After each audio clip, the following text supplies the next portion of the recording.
Hello welcome back to Rithvi's home kitchen. ఎలా ఉన్నారు? So ఈరోజు రెసిపీ వచ్చేసి ధాబా స్టైల్ పన్నీర్ మసాలా కర్రీ అనమాట. సో దీన్ని ఇంట్లోనే సింపుల్గా ఎలా ప్రిపేర్ చేసేలా చూసేద్దాం. సో దానికన్నా ముందు మీరు మన ఛానల్ కొత్తగా అయితే సబ్స్క్రైబ్ చేసేసి ముందున్న కార్తీక మాసం ఎపిసోడ్స్ అన్నిటినీ చూసేసేయండి. దీనికోసం నేను ఇక్కడ స్టవ్ వెలిగించుకొని ప్యాన్ పెట్టుకొని 2 నుంచి 3 స్పూన్ల దాకా ఆయిల్ అనేది యాడ్ చేసేసాను. తర్వాత నేను ముందుగా 2 చిన్న ఉల్లిపాయలని గ్రైండ్ చేసేసి పెట్టుకున్నానండి, పేస్ట్ లాగా.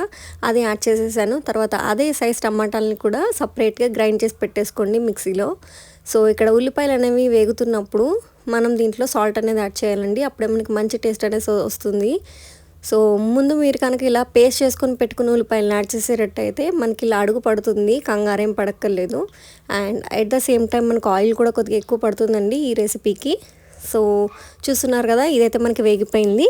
అండ్ ఇప్పుడు నేను దీంట్లో టమాటాస్ కూడా పేస్ట్ వేసేస్తున్నాను. సో చాలా బాగుంటుంది రెసిపీ అనేది. ఇది ఒక 10 మినిట్స్ని లో ఫ్లేమ్లో పెట్టుకొని మగ్గనిచ్చిన తర్వాత 1 నుంచి 2 దాకా పచ్చిమిర్చిని మధ్యకి కట్ చేసుకొని వేసేసుకోవాలి. తర్వాత 1.5 స్పూన్ దాకా అల్లం వెల్లుల్లి పేస్ట్ని యాడ్ చేసేసి మూత పెట్టేసి ఒక 2 మినిట్స్ రెస్ట్ ఇచ్చేసేయండి. సో అప్పుడే మనకి ఫ్లేవర్ అనేది బయటకు పోకుండా మంచి స్మెల్ అయితే వస్తుందన్నమాట. సో చూస్తున్నారు కదా, ఈ రెసిపీ అయితే చపాతీస్లోకి, రోటీస్లోకి, బటర్ నాన్స్లోకి చాలా మంచి పర్ఫెక్ట్ అండి. సో ఈజీగా ఇన్స్టెంట్గా అప్పటికప్పుడు ప్రిపేర్ చేసుకోవచ్చు. తర్వాత నేను దీంట్లో కొద్దిగా కరివేపాకు యాడ్ చేసేసాను. కరివేపాకుని మనం ముందుగా కాకుండా ఇలా యాడ్ చేసుకున్నట్టయితే మనకి దీంట్లో ఉన్న ఫ్లేవర్ మొత్తం ఆనియన్స్కి కూడా పడుతుందండి. సో కర్రీ అనేది ఇంకా టేస్ట్ఫుల్గా రెడీ అయిపోతుంది. తర్వాత నేను దీంట్లో 2 చిన్న టేబుల్ స్పూన్లు కారం అనేది యాడ్ చేశాను. మీరు తినే కారం బట్టి యాడ్ చేసేసుకోండి. అండ్ ఇక్కడ వీడియో ఒక చేత్తో తీసుకుంటూ ఒక చేత్తో అయితే నేను ప్రిపేర్ చేస్తున్నానండి. సో కదులుతుంది, సో ఏం అనుకోకండి. తర్వాత నేను ఇక్కడ 1 స్పూన్ గరం మసాలా, 1 స్పూన్ ధనియాల పొడి, 1 స్పూన్ జీరా పొడి వేసాను దీంట్లో. తర్వాత మళ్ళీ ఒక 1.5 గ్లాస్ దాకా వాటర్ అనేది అయితే యాడ్ చేసేసాను. వాటర్ యాడ్ చేసిన తర్వాత దీన్ని గుజ్జుని కొద్దిగా మరగనిచ్చి తర్వాతే మనం దీంట్లో ముందుగా కట్ చేసుకు పెట్టుకున్న పన్నీర్ ముక్కల్ని వేసుకోవాల్సి ఉంటుంది. పన్నీర్ అనేది వేపితే గట్టిగా అయిపోతుంది. సో అది ఖచ్చితంగా అవాయిడ్ అయితే చేసేయండి.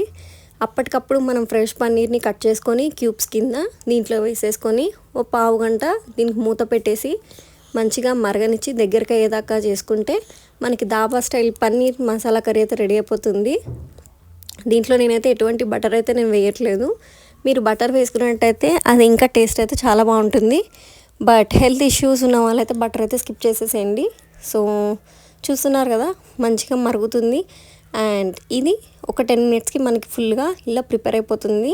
సో కార్తీక మాసం ఎపిసోడ్స్ వెజ్ థాలీస్ని ఎవరైనా ముందు చూడకపోయి ఉంటే వెంటనే ఈ వీడియో ఎండ్ దాకా చూసేసి వెంటనే ఆ ఎపిసోడ్స్ అన్నిటినీ కూడా చూసి మన ఛానల్కి అయితే సబ్స్క్రైబ్ అయితే అయిపోండి. అండ్ వీడియో నచ్చితే లైక్, షేర్ అండ్ సబ్స్క్రైబ్ చేసేయండి.